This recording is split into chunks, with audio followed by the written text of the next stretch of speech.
जब भी हम हवाई यात्रा करते हैं तो हमारी उम्मीद होती है बेहतर सुविधाएं, समय पर फ्लाइट और एक आधुनिक एयरपोर्ट की। इन्हीं उम्मीदों को हकीकत में बदलने के लिए वडोदरा एयरपोर्ट सलाहकार समिति की अहम बैठक आयोजित की गई। वडोदरा एयरपोर्ट के न्यू एटीसी कॉम्प्लेक्स में आयोजित एयरपोर्ट एडवाइजरी कमेटी की बैठक में एयरपोर्ट से जुड़े विभिन्न विकास कार्यों, यात्री सुविधाओं और भविष्य की योजनाओं पर विस्तार से चर्चा की गई। बैठक की अध्यक्षता सांसद डॉक्टर हेमांग जोशी ने की।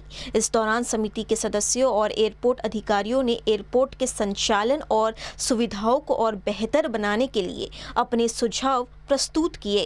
આજે વડોદરા એરપોર્ટ ખાતે એરપોર્ટ એડવાઇઝરી કમિટીની આજે એક બેઠક મળી હતી, જેની અંદર એરપોર્ટને લગતા, એરપોર્ટના વિકાસને લગતા અને વડોદરાની આજુબાજુના જિલ્લાઓના તમામ યાત્રીઓની સુવિધા અને એમને સરળતાથી તેઓ પ્રવાસ કરી શકે એ માટેના તમામ મુદ્દાઓ બાબતે આજે ચર્ચા કરવામાં આવી।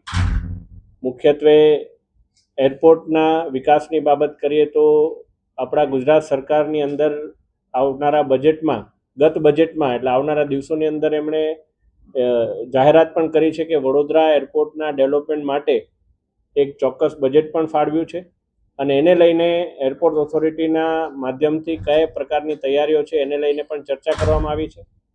અમુક જે લેન્ડ છે જેને એક્વાયર વડોદરા એરપોર્ટને ગુજરાત સરકાર અને તમામ લોકો પાસેથી જે કરવાની છે એને લઈને પણ એના વિકાસ માટેની પણ ચર્ચા કરવામાં આવી છે। ખાસ કરીને આવનારા દિવસોની અંદર આપણા માટે એક સારા સમાચાર કે જે વડોદરા અને મધ્ય ગુજરાતની તમામ ઇન્ડસ્ટ્રીઝને લઈને જે એક ચિંતા છે કે અત્યારે લોજિસ્ટિકલી વડોદરાની ઇન્ડસ્ટ્રીઝને કાર્ગો શિપમેન્ટ માટે થઈને ખૂબ અગવડ પડી રહી છે। ત્યારે આવનારા 1 મહિનાની અંદર તમામ પ્રક્રિયાઓ પૂર્ણ કરીને કાર્ગોનું અહીંયા શરૂઆત શિપમેન્ટની થાય અને એના માટેની તમામ તૈયારીઓ એરપોર્ટ ઓથોરિટી દ્વારા જે પૂર્ણ કરવામાં આવી છે એ અમારા એરપોર્ટ ડાયરેક્ટરશ્રીએ અમને તમામ લોકોને બ્રીફ પણ કરી છે અને એના માટે ઉપર પણ જે કંઈ અમારે રજૂઆત કરવાની છે કે વહેલામાં વહેલી તકે એક જે છેલ્લું અપ્રુવલ અમારું બાકી છે એ પણ મળી જાય એ માટે પણ આજે સૌએ સાથે મળીને એ બાબતની પણ પ્રતિબદ્ધતા દર્શાવી છે। આશા રાખીએ છીએ કે વડોદરાને આવનારા 1 મહિનાની અંદર કાર્ગો સુવિધા વડોદરા એરપોર્ટથી શરૂ થઈ શકશે અને જ્યારે વાઇબ્રન્ટ ગુજરાત રિજનલ સમિટ એ આ જ મહિનાની અંદર વડોદરામાં થવા જઈ રહ્યું છે, ત્યારે આપના માધ્યમથી તમામ ઉદ્યોગકારોને, તમામ મોટા ઉદ્યોગોને પણ હું અપીલ કરું છું કે આપના માટે અને આપના એમ્પ્લોઈઝ માટેનું એક પ્રિફર્ડ ડેસ્ટિનેશન જો કોઈ હોય તો એ વડોદરા જિલ્લો છે, મધ્ય ગુજરાત છે। તો વધારેમાં વધારે ઇન્ડસ્ટ્રીઝ આ વાઇબ્રન્ટ ગુજરાતની અંદર પણ વડોદરા જિલ્લો અને મધ્ય ગુજરાતનો લાભ લે એ માટેની પણ હું અપીલ કરું છું।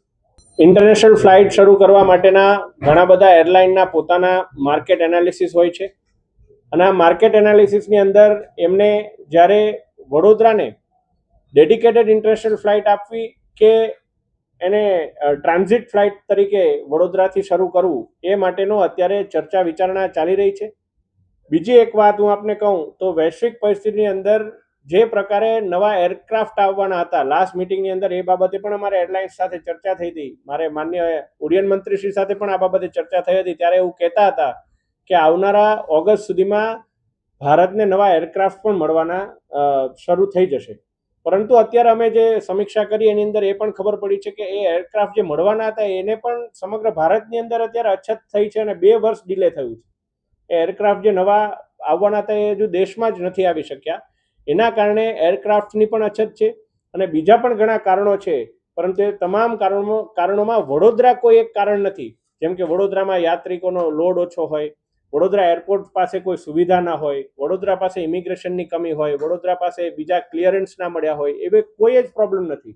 એક જે કોમન, ફરી એકવાર આજે હું આપને કહું છું કે એક એવી વાત આવે છે કે રનવે ઓછો છે વડોદરાનો, તો એ પણ ટેકનિકલી પણ આપને એરપોર્ટ ડાયરેક્ટરશ્રી કહી શકશે, પરંતુ રનવેનો પણ કોઈ પ્રોબ્લેમ આપણને આંતરરાષ્ટ્રીય ઉડાન માટે નડતો નથી। એ વાત પણ હું સ્પષ્ટપણે કહેવા માંગુ છું અને આ બાબતે ભારત સરકાર પણ એ જ બાબતે ચિંતિત છે। એના એટલે જ આંતરરાષ્ટ્રીય ફ્લાઇટ ઉડાવવા માટે થઈને રાજકોટ અને વડોદરા ઉપર એમણે સ્પેશિયલ કન્સેશન પણ આપ્યું છે. લેન્ડિંગ ચાર્જસથી લઈને પાર્કિંગ ચાર્જસમાં પણ આપણને 100% રિબેટ સુધીની પણ ઘણી સુવિધાઓ એ આખા ભારતમાં ખાલી 13 એરપોર્ટને જાહેર કરી છે, એમાં વડોદરા છે.